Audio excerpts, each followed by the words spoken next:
C'est face au bleu de la Méditerranée, dans un restaurant de plage de la Côte d'Azur, que Laura Tenucci et les siens ont déjeuné en ce dimanche de Pâques.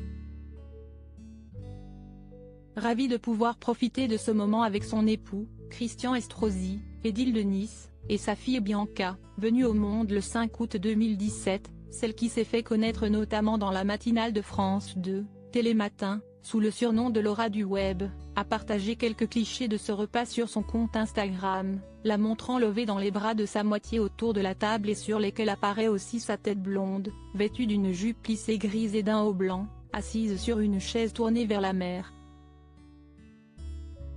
Déjeuner de Pâques sous le soleil. Très joyeuse aux fêtes de Pâques à tous.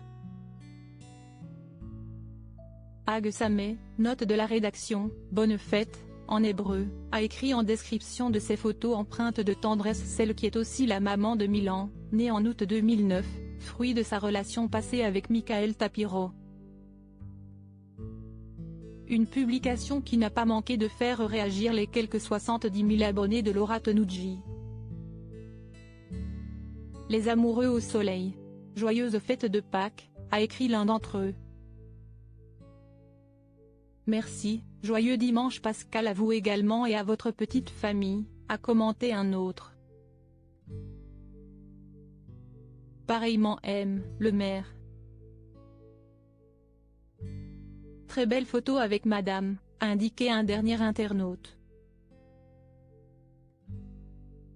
Supérieure à Laura Tenucci élégante aux côtés de son époux Christian Estrosi à Nice. Une parenthèse enchanteresse après une période difficile. Le couple formé par l'ancien ministre de Nicolas Sarkozy et l'ancienne journaliste de Télématin, qui s'était marié en 2016, a certainement pris plaisir à se retrouver de la sorte à l'occasion de ce dimanche de Pâques.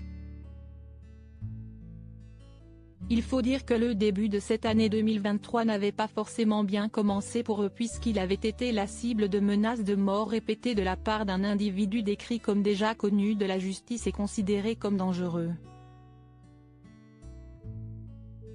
Fort heureusement, selon un communiqué rendu public par le parquet de Nice, la personne à l'origine de ces attaques a été retrouvée par la police et est désormais poursuivie pour menaces de mort à l'encontre d'un élu public, ainsi que pour des faits d'apologie publique de crime ou de délit et de diffusion, par réseau de communication électronique, de procédés permettant la fabrication d'engins de destruction. Son procès devrait s'ouvrir le 12 avril prochain. Article écrit en collaboration avec 6 médias Crédit Photo, Bruno Bébert.